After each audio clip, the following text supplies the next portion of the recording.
नमस्ते, मेरा नाम डॉक्टर नीरज रायते है। मैं लैप्रोस्कोपिक जीआई सर्जन हूं। गॉल ब्लैडर की तकलीफ मुझे होती है, ये मैं कैसे समझ सकता हूं? आज हम इसके बारे में डिटेल में डिस्कशन करने वाले हैं। वैसे तो गॉल ब्लैडर का डायग्नोसिस जब तक हम सोनोग्राफी नहीं करते, कंफर्म करना बहुत मुश्किल है। लेकिन there are certain symptoms which are typical of gallbladder complaints and there are certain symptoms which are called as atypical gallbladder complaints. तो typical gallbladder symptoms क्या है?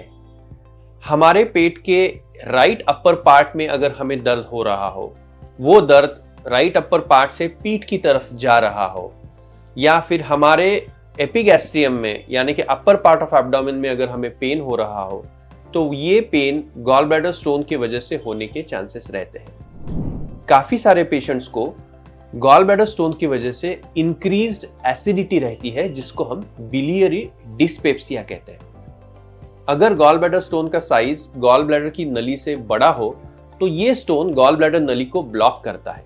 क्योंकि ये स्टोन गॉल ब्लैडर की पाइप को ब्लॉक करता है, उसके वजह से एसिडिटी बढ़ती है, और जब भी ये पित्त हमारे नॉर्मल सिस्टम में रिलीज होता है, इंक्रीज एसिडिटी की पेशेंट्स को तकलीफ होती है। तो इसके सिवा कभी कभी छोटे छोटे गॉल ब्लैडर के स्टोन्स हमारे पाइप से फिसल के नीचे मेन पाइप में आते हैं, जिनको कोलेडोकोलिथियासिस कहते हैं।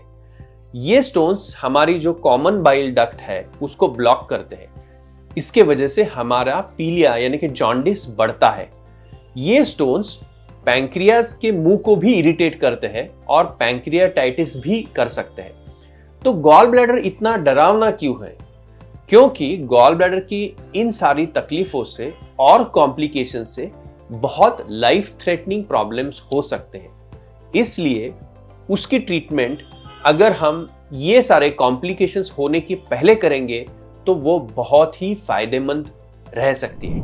अगर आप एक तराजू में गॉल ब्लैडर स्टोन की ट्रीटमेंट जो इजीली लैप्रोस्कोपी से हो सकती है या दवाइयों से हो सकती है वो रखेंगे, वर्सेस दूसरे तराजू में उसके कॉम्प्लिकेशंस रखेंगे, तो benefits of treating gall stones are far outweighing comparing the complications of treating gall stones. इसलिए गॉल स्टोन्स का साइज अगर सिग्निफिकेंट हो तो उसकी ट्रीटमेंट सर्जिकली करके गॉल ब्लैडर रिमूव करना फार बेहतर रहता है, ना कि गॉल ब्लैडर के साथ हमारी बाकी की जिंदगी निकालना। तो क्या हर गॉल स्टोन्स में सर्जरी की ट्रीटमेंट जरूरी है?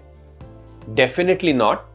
There are certain reports where surgery is not needed, but for that you need to discuss this with your doctor.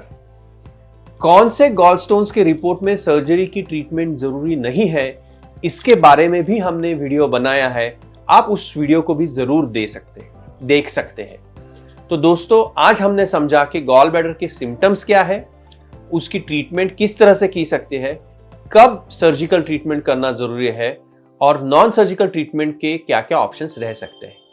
अगर आपको यह वीडियो अच्छा लगा हो तो जरूर इसको सर्कुलेट कीजिए, लाइक कीजिए, सब्सक्राइब कीजिए, और अगर इसके बारे में आपको कोई डाउट्स हो तो हमें कमेंट्स में जरूर लिखिए। Thank you.